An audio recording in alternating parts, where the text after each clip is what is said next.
Hi friends ನೀವು ಯಾವತ್ತಾದ್ರೂ ಮನೆಯಲ್ಲಿ ಹಾವುಗಳನ್ನು ಸಾಕಿದ್ದೀರಾ? ಆಲ್ಮೋಸ್ಟ್ ಯಾರು ಸಾಕುವುದಿಲ್ಲ ಎನಿಸುತ್ತೆ. ಏಕೆಂದ್ರೆ ಅಷ್ಟು ಭಯಂಕರವಾದ ಅಪಾಯಕರವಾದ ಜೀವಿಯನ್ನ ಯಾರು ಸಾಕ್ಬೇಕು ಅನ್ಕೊಳ್ತಾರೆ ನೀವೇ ಹೇಳಿ. ಆದ್ರೆ ಈ ಪ್ರಪಂಚದಲ್ಲಿರುವ ಕೆಲವು ಜನರು ಹಾವುಗಳನ್ನ ಸಾಕುವುದು ಅಷ್ಟೇ ಅಲ್ಲ, ಅವುಗಳ ಜೊತೆಗೆ ಆಟವನ್ನ ಸಹ ಆಡ್ತಾರೆ. ಹಾಗೆ ಅವುಗಳನ್ನ ಸಾಕುವ ಸಂದರ್ಭದಲ್ಲಿ ಕೆಲವರು ತಮ್ಮ ಪ್ರಾಣವನ್ನ ಸಹ ಕಳೆದುಕೊಂಡಿದ್ದಾರೆ. ಅಷ್ಟೇ ಅಲ್ಲದೆ ಈ ಪ್ರಪಂಚದಲ್ಲಿರುವ ಕೆಲವು ಜೀವಿಗಳನ್ನ ಸಾಕುವುದು ತುಂಬಾ ಕಷ್ಟ. ಆದ್ರೆ ಕೆಲವು ಜನ ಅವುಗಳನ್ನ ಸಹ ತಮ್ಮ ಮನೆಗಳಲ್ಲಿ ಸಾಕ್ತಾರೆ. ಒಂದು ವೇಳೆ ಅವು ಅವರ ಮೇಲೆ ದಾಳಿ ಮಾಡಿದ್ರೆ ಸಾಮಾನ್ಯವಾಗಿರೋದಿಲ್ಲ. ಈ ವಿಡಿಯೋದಲ್ಲಿ ಅಂತವರ ಬಗ್ಗೆನೇ ತಿಳ್ಕೊಳ್ಳೋಣ. ಈ ವಿಡಿಯೋ ತುಂಬಾ ಇಂಟ್ರೆಸ್ಟಿಂಗ್ ಆಗಿರುತ್ತೆ. ಈ ವಿಡಿಯೋವನ್ನ ಕೊನೆ ತನಕ ನೋಡಿ. ಹಾಗೆ ಇಷ್ಟವಾದ್ರೆ ಒಂದು ಲೈಕ್ ಮಾಡಿ ಸಾಕು. ಒನ್ ಐಡ್ ಪಪ್ಪಿ.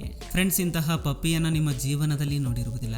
ಏಕೆಂದ್ರೆ ಇದಕ್ಕೆ ಕೇವಲ ಒಂದು ಕಣ್ಣು ಮಾತ್ರ ಇದೆ. 2020ರಲ್ಲಿ ಸೆಂಟ್ರಲ್ ಥೈಲ್ಯಾಂಡ್ ನ ಒಂದು ಗ್ರಾಮದಲ್ಲಿ ಒಂದು ಹೆಣ್ಣು ನಾಯಿ 3 ಮಕ್ಕಳಿಗೆ ಜನ್ಮ ನೀಡುತ್ತೆ. ಅದರಲ್ಲಿ ಒಂದು ನಾಯಿ ಮರಿಗೆ ಕೇವಲ ಒಂದು ಕಣ್ಣು ಮಾತ್ರ ಇದೆ. ಅದರ ಬಾಯಿ ಸಹ ನೋಡುವುದಕ್ಕೆ ತುಂಬಾ ವಿಚಿತ್ರವಾಗಿ ಇದೆ. ಆದ್ರೆ ಈ ನಾಯಿ ದೊಡ್ಡದಾದ ನಂತರ ಹೇಗಿರುತ್ತೆ ನೋಡ್ಲಿಕ್ಕೆ ಅದರ ಫೋಟೋ ನಮ್ಮ ಹತ್ರ ಇಲ್ಲ. ಆದ್ರೆ ಹೇಗಿರುತ್ತೆ ಇಮ್ಯಾಜಿನ್ ಮಾಡ್ಕೊಂಡು ಕಮೆಂಟ್ ಮಾಡಿ. ವಾವೆಲ್. ನೀವು ಯಾವತ್ತಾದ್ರೂ ಮನೆಯಲ್ಲಿ ಗೂಗಿಯನ್ನ ಸಾಕಿರುವುದನ್ನ ನೋಡಿದ್ದೀರಾ? ತುಂಬಾ ಕಡಿಮೆ ಜನ ಮನೆಯಲ್ಲಿ ವಾವೆಲ್ನ ಸಾಕ್ತಾರೆ. ಆದ್ರೆ ಈ ಮಗು ಎಷ್ಟು ದೊಡ್ಡ ವಾವೆಲ್ನ ಸಾಕಿದೆ ನೀವೇ ನೋಡಿ. ಇವರಿಬ್ಬರ ಮಧ್ಯೆ ಎಷ್ಟು ಸ್ಟ್ರಾಂಗ್ ರಿಲೇಷನ್ ಇದೆ ಅಂದ್ರೆ ಇವರಿಬ್ರು ಒಬ್ಬರ ಮಾತನ್ನ ಇನ್ನೊಬ್ರು ಅರ್ಥ ಮಾಡಿಕೊಳ್ಬಲ್ರು. ಹಾಗೆ ಒಬ್ಬರ ಜೊತೆಗೆ ಇನ್ನೊಬ್ರು ತುಂಬಾ ಚೆನ್ನಾಗಿ ಮಾತನಾಡಬಲ್ರು. Crocodile man. ಫ್ರೆಂಡ್ಸ್, ಈ ವ್ಯಕ್ತಿಯನ್ನ ನೋಡಿ. ಇವನ ಹೆಸರು ಮಿಸ್ಟರ್ ಫೆರಾಬೋ. ಅವನು ಆ ಮೊಸಳೆಯ ಜೊತೆಗೆ ಎಷ್ಟು ಫ್ರೆಂಡ್ಲಿ ಆಗಿರ್ತಾನೆ ನೀವೇ ನೋಡಿ. ಇವನು ಮೊಸಳೆ ಮೇಲೆ ಕುಂತ್ಕೊಳ್ತಾನೆ, ಅದಕ್ಕೆ ಕಿಸ್ ಕೂಡ ಮಾಡ್ತಾನೆ. ಮೊಸಳೆಗೆ ಕಿಸ್ ಮಾಡೋದು ಎಷ್ಟು ಡೇಂಜರಸ್ ನಾನು ಪ್ರತ್ಯೇಕವಾಗಿ ಏನು ಹೇಳಬೇಕಾಗಿಲ್ಲ. ಮೊಸಳೆ ಈ ಪ್ರಪಂಚದಲ್ಲಿರುವ ಎಷ್ಟೇ ದೊಡ್ಡ ಪ್ರಾಣಿಯನ್ನಾದ್ರೂ ಭೇಟಿ ಆಡಬಲ್ಲದು. ಅಷ್ಟು ಕ್ರೂರವಾದ ಜೀವಿ ಫೆರಾಬೋ ಜೊತೆಗೆ ಮಾತ್ರ ಅಷ್ಟು ಫ್ರೆಂಡ್ಲಿಯಾಗಿ ಹೇಗಿರುತ್ತೆ ನನಗಂತೂ ಅರ್ಥವಾಗುತ್ತಿಲ್ಲ. ಇನ್ನೊಂದು ವಿಷಯ ಏನಂದ್ರೆ ಅವನ ಜೊತೆಗೆ ತುಂಬಾ ಫ್ರೆಂಡ್ಲಿಯಾಗಿ ಏನು ಇಲ್ವಂತೆ. ಅವನ ಮೇಲೆ ಸಹ ಈ ಮೊಸಳೆ ತುಂಬಾ ಸಲ ದಾಳಿ ಮಾಡಿದೆಯಂತೆ. ಆದ್ರೆ ಅವನು ತನ್ನ ಮಾತನ್ನ ಕೇಳುವಂತೆ ಅದಕ್ಕೆ ತುಂಬಾ ಚೆನ್ನಾಗಿ ಟ್ರೈನಿಂಗ್ ಕೊಟ್ಟಿದ್ದಾನೆ. ವಾರ್ಥೋಗ್. ಫ್ರೆಂಡ್ಸ್, ಇವುಗಳ ಬಗ್ಗೆ ನೀವು ಕೇಳಿರ್ತೀರಾ. ಇದು ಒಂದು ರೀತಿಯ ಕಾಡು ಹಂದಿ. ಇವು ತುಂಬಾ ವೇಗವಾಗಿ ಓಡಬಲ್ಲವು. ಆದ್ರೆ ಈ ವ್ಯಕ್ತಿ ತನ್ನ ಮನೆಯಲ್ಲಿ ವಾರ್ಥೋಗ್ ನ ಸಾಕಿದ್ದಾನೆ. ಈ ವಾರ್ಥೋಗ್ ಸಹ ತನ್ನ ಜೊತೆಗೆ ತುಂಬಾ ಫ್ರೆಂಡ್ಲಿ ಆಗಿ ಇರುತ್ತೆ.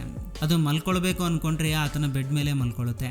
ಒಂದು ವೇಳೆ ಆಟ ಆಡಬೇಕು ಅನ್ಕೊಂಡ್ರೆ ಆ ಮನೆಯಲ್ಲಿ ಇದೇ ತರ ತುಂಬಾ ಜೀವಿಗಳಿದ್ದಾವೆ. ಪೈಥಾನ್.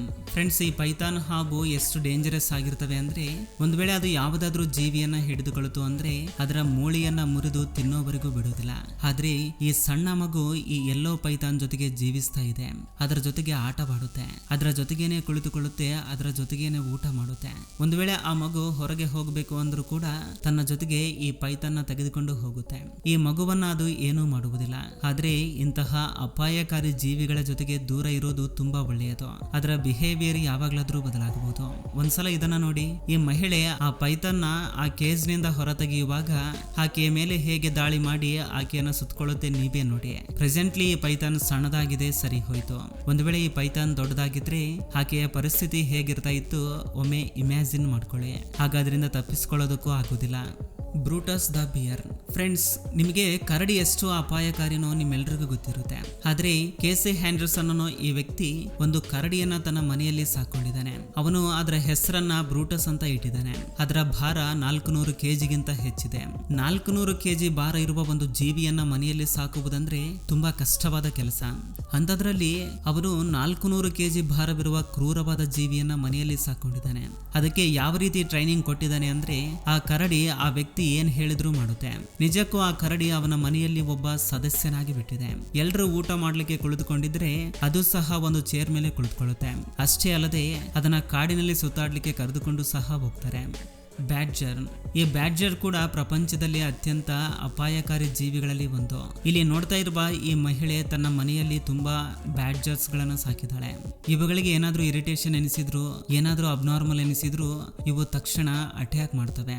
ಇದು ಎಷ್ಟು ಡೇಂಜರಸ್ ಅಂದ್ರೆ ಹಾವಿನ ವಿಷವೂ ಸಹ ಇವುಗಳಿಗೆ ಏನೂ ಮಾಡುವುದಿಲ್ಲ. ಇವು ಹಾವುಗಳನ್ನ ಸಹ ಸಾಯಿಸಿ ತಿನ್ನುತ್ತವೆ.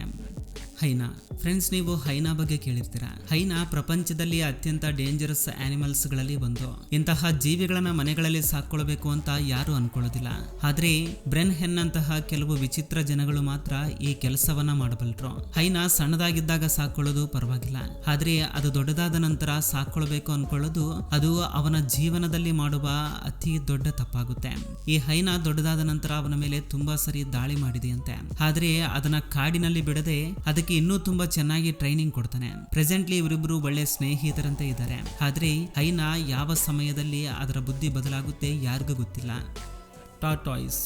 ಜಪಾನ್ನ ಟೋಕಿಯೋನಲ್ಲಿ ಇರೋ ಈ ವ್ಯಕ್ತಿಯ ಹತ್ತಿರ ಒಂದು ದೊಡ್ಡ ಆಮೆ ಇದೆ. ಅದು ನೋಡ್ಲಿಕ್ಕೆ ತುಂಬಾ ದೊಡ್ಡದಾಗಿದೆ. ಆ ವ್ಯಕ್ತಿ ಡೈಲಿ ಸಂಜೆ ಅದರ ಜೊತೆಗೆ ವಾಕಿಂಗ್ ಹೋಗ್ತಾನೆ. ಇವರಿಬ್ರು ಮಧ್ಯೆ ತುಂಬಾ ಒಳ್ಳೆ ಸ್ಟ್ರಾಂಗ್ ಬಾಂಡಿಂಗ್ ಇದೆ. ಇವರಿಬ್ರು ರೋಡ್ ಮೇಲೆ ಹೋಗ್ತಾ ಇದ್ರೆ ಎಲ್ಲರೂ ಅವರನ್ನೇ ನೋಡ್ತಾರೆ. ಆದ್ರೆ ಇದಕ್ಕೂ ಮುಂಚೆ ನೋಡಿದ ಎಲ್ಲಾ ಪ್ರಾಣಿಗಳಿಗೆ ಹೋಲಿಸಿದ್ರೆ ಈ ಆಮೆಯನ್ನ ನಾವು ಸಹ ಸಾಕ್ಬಹುದು. Golden eagle.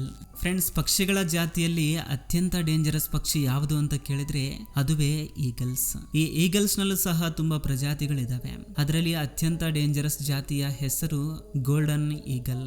ಈ ಗೋಲ್ಡನ್ ಈಗಲ್ ನ ಸಾಕುವುದಕ್ಕೂ ಮುಂಚೆ ಅದಕ್ಕೆ ತುಂಬಾ ಚೆನ್ನಾಗಿ ಟ್ರೈನಿಂಗ್ ಕೊಡಬೇಕಾಗುತ್ತೆ. ಇವರು 12 ವರ್ಷದ ವಯಸ್ಸಿನಿಂದಲೇ ಈಗಲ್ಸ್ ನ ಸಾಕ್ತಾ ಇದ್ದಾರೆ. ಇವರ ಲೈಫ್ ನಲ್ಲಿ ಕೇವಲ ಕೆಲವು ಗೋಲ್ಡನ್ ಈಗಲ್ಸ್ ನ ಮಾತ್ರ ಸಾಕಿದಾರಂತೆ. ಏಕೆಂದ್ರೆ ಇವುಗಳನ್ನ ಕಂಟ್ರೋಲ್ ಮಾಡುವುದು ಸಾಮಾನ್ಯ ವಿಷಯವಲ್ಲ. ಇದರ ಪಂಜ ಹೊಡೆತ ಎಷ್ಟು ಬಲವಾಗಿರುತ್ತೆ ಅಂದ್ರೆ ಜಸ್ಟ್ ಇದು ನಿಮ್ಮ ಭುಜದ ಮೇಲೆ ಅಥವಾ ಕೈಗಳ ಮೇಲೆ ಕುಳಿತುಕೊಳ್ಳೋದಕ್ಕೆ ನೋಡಿದ್ರು ನಿಮಗೆ ಅತಿಯಾಗಿ ನೋವಾಗುತ್ತೆ. ಅಷ್ಟೇ ಅಲ್ಲದೆ ಅದರ ಬಾಯಿ ಮೂತಿ ತುಂಬಾ ಸ್ಟ್ರಾಂಗ್ ಆಗಿರುತ್ತೆ. ಅದರಿಂದ ಯಾವುದೇ ಜೀವಿಯ ಚರ್ಮವನ್ನಾದ್ರೂ ಸುಲಭವಾಗಿ ಸೀಳಬಲ್ಲದು. ಇವರು ಟ್ರೈನಿಂಗ್ ಮಾಡಿರುವ ಈಗಲ್ಸ್ ನ ತುಂಬಾ ಹಾಲಿವುಡ್ ಸಿನಿಮಾಗಳಲ್ಲಿ, ಟಿವಿ ಶೋಸ್ ಗಳಲ್ಲಿ ಬಳಸಿದಾರಂತೆ. ಡೆಬೋರಾ ಅಂಡ್ ಹರ್ ಸ್ಕಂಕ್ ಸ್ಕ್ವೈಟ್. ಫ್ರೆಂಡ್ಸ್, ಒಂದು ಕಾಡು ಸ್ಕಂಕ್ ನ ಸಾಕುವುದು ತುಂಬಾ ಕಷ್ಟವಾದ ಕೆಲಸ. ಏಕೆಂದ್ರೆ ಅದು ಅಟ್ಯಾಕ್ ಮಾಡುವ ವಿಧಾನ ಉಳಿದ ಜೀವಿಗಳಿಗಿಂತ ತುಂಬಾ ವಿಭಿನ್ನವಾಗಿರುತ್ತೆ. ಇದು ಯಾವುದಾದ್ರೂ ಜೀವಿಯ ಮೇಲೆ ಅಟ್ಯಾಕ್ ಮಾಡಬೇಕು ಅನ್ಕೊಂಡಾಗ ಅದು ಒಂದು ವಿಷಪೂರಿತವಾದ ಮತ್ತು ದುರ್ವಾಸನೆ ಬರುವ ಒಂದು ಲಿಕ್ವಿಡ್ ನ ರಿಲೀಸ್ ಮಾಡುತ್ತೆ. ಅದರಿಂದ ಬೇರೆ ಪ್ರಾಣಿಗಳ ಕಣ್ಣು ಮುಖವೆಲ್ಲ ಉರಿಯುತ್ತೆ. ಈ ದುರ್ವಾಸನೆಯಿಂದ ಆ ಪ್ರಾಣಿ ಅಲ್ಲಿಂದ ಓಡೋಗುತ್ತೆ. ಇಂತಹ ಜೀವಿಯನ್ನ ನಿಮ್ಮ ಮನೆಯಲ್ಲಿ ಸಾಕ್ಬೇಕು ಅನ್ಕೊಂಡ್ರೆ ನಿಮ್ಮ ಮನೆಯಲ್ಲಿರುವ ಸಣ್ಣ ಮಕ್ಕಳಿಗೆ ಒಳ್ಳೆಯದಲ್ಲ. ಆದ್ರೆ ಡೆಬೋರಾ ಎನ್ನುವ ಈ ಮಹಿಳೆ ಈ ಸ್ಕ್ವಾಡ್ ಎನ್ನುವ ಸ್ಕಂಕ್ ನ ಸಾಕಿದಾಳೆ. ಆಕೆ ಈ ಸ್ಕಂಕ್ ಜೊತೆಗೆ ತುಂಬಾ ಫ್ರೆಂಡ್ಲಿ ಆಗಿ ಇರ್ತಾಳೆ. ಇಂತಹ ತುಂಬಾ ಜೀವಿಗಳನ್ನ ಸಾಕಿದಾಳೆ. ಆಕೆಗೆ ಯಾವುದಾದ್ರೂ ಜೀವಿ ಕಷ್ಟದ ಪರಿಸ್ಥಿತಿಯಲ್ಲಿ ಕಂಡ್ರೆ ಸಾಕು, ಅದನ್ನ ಮನೆಗೆ ತೆಗೆದುಕೊಂಡು ಬಂದು ಟ್ರೀಟ್ಮೆಂಟ್ ನೀಡಿ ಸಾಕ್ತಾಳೆ. ಅದು ಪೂರ್ತಿಯಾಗಿ ರಿಕವರಿ ಆದ ನಂತರ ಅದನ್ನ ಮತ್ತೆ ಕಾಡಿನಲ್ಲಿ ಬಿಡ್ತಾಳೆ. Mary and Rambo. US ನಲ್ಲಿ ಇರೋ ಈ ಮ್ಯಾರಿ ಎನ್ನುವ ಮಹಿಳೆ ಒಂದು ಮೊಸಳೆಯನ್ನ ಸಾಕಿದಾಳೆ. ಆ ಮೊಸಳೆ ಎಷ್ಟು ಫ್ರೆಂಡ್ಲಿ ಆಗಿರುತ್ತೆ ಅಂದ್ರೆ ಯಾವಾಗ್ಲೂ ಮ್ಯಾರಿ ಜೊತೆಗೇನೆ ಇರುತ್ತೆ. ಈ ಮೊಸಳೆಯ ಹೆಸರು ರ್ಯಾಂಬೋ ಅಂತ ಕರೀತಾರೆ. ಹೀಗೆಗೆ ಆ ಮೊಸಳೆ ನದಿಯ ಹತ್ತಿರ ತುಂಬಾ ಭೀಕರವಾದ ಪರಿಸ್ಥಿತಿಯಲ್ಲಿ ಸಿಕ್ಕಿದೆ. ಆ ಸಮಯದಲ್ಲಿ ಮೊಸಳೆ ಶರೀರದಿಂದ ರಕ್ತ ಕಾರ್ತಾ ಇದೆ. ಆ ಸಮಯದಲ್ಲಿ ಆ ಮೊಸಳೆ ಸಣ್ಣ ಮರಿಯಾಗಿರೋದ್ರಿಂದ ಮ್ಯಾರಿ ಅದನ್ನ ಮನೆಗೆ ತೆಗೆದುಕೊಂಡು ಬರ್ತಾಳೆ. ಅದಕ್ಕೆ ಟ್ರೀಟ್ಮೆಂಟ್ ಕೊಟ್ಟು ಅದನ್ನ ಕಾಪಾಡ್ತಾಳೆ. ನಂತರ ಅದನ್ನ ಸಾಕು ಪ್ರಾಣಿಯ ರೀತಿ ನೋಡ್ಕೊಳ್ತಾ ಇದ್ದಾಳೆ. ಯಾವ ರೀತಿ ನಾವೆಲ್ಲ ನಮ್ಮ ಮನೆಗಳಲ್ಲಿ ನಾಯಿ ಬೆಕ್ಕುಗಳನ್ನ ಸಾಕ್ತಿವಿ, ಅದೇ ತರ ಆ ಮಹಿಳೆ ತನ್ನ ಮನೆಯಲ್ಲಿ ಮೊಸಳೆಯನ್ನ ಸಾಕಿದಾಳೆ. ಪ್ರೆಸೆಂಟ್ಲಿ ಆ ಮೊಸಳೆಯ ವಯಸ್ಸು 15 ವರ್ಷ. ಪ್ರೆಸೆಂಟ್ಲಿ ಅದು 10 ರಿಂದ 15 ಅಡಿ ಇದೆ. ನಿಮ್ಮ ಮನೆಯಲ್ಲಿ ಯಾವುದಾದ್ರೂ ಡೇಂಜರಸ್ ಪ್ರಾಣಿಯನ್ನ ಸಾಕಿದ್ರೆ ಕಮೆಂಟ್ ಮಾಡಿ ತಿಳಿಸಿ. ಇದು ಫ್ರೆಂಡ್ಸ್ ಈ ದಿನದ ವಿಡಿಯೋ. ಫ್ರೆಂಡ್ಸ್, ಈ ವಿಡಿಯೋದಿಂದ ಅಟ್ಲೀಸ್ಟ್ 1% ನಾಲೆಜ್ ಆದ್ರೂ ಸಿಕ್ಕಿದ್ರೆ ಈ ವಿಡಿಯೋಗೆ ಒಂದು ಲೈಕ್ ಮಾಡಿ, ಹಾಗೆ ನಿಮ್ಮ ಫ್ರೆಂಡ್ಸ್ ಜೊತೆಗೆ ಶೇರ್ ಮಾಡಿ, ಹಾಗೆ ನಮ್ಮ ಚಾನಲ್ಗೆ ಸಬ್ಸ್ಕ್ರೈಬ್ ಮಾಡಿಕೊಂಡು ಸಪೋರ್ಟ್ ಮಾಡಿ. ಕೊನೆ ತನಕ ನೋಡಿದ್ದಕ್ಕೆ ಥ್ಯಾಂಕ್ಸ್ ಫಾರ್ ವಾಚಿಂಗ್.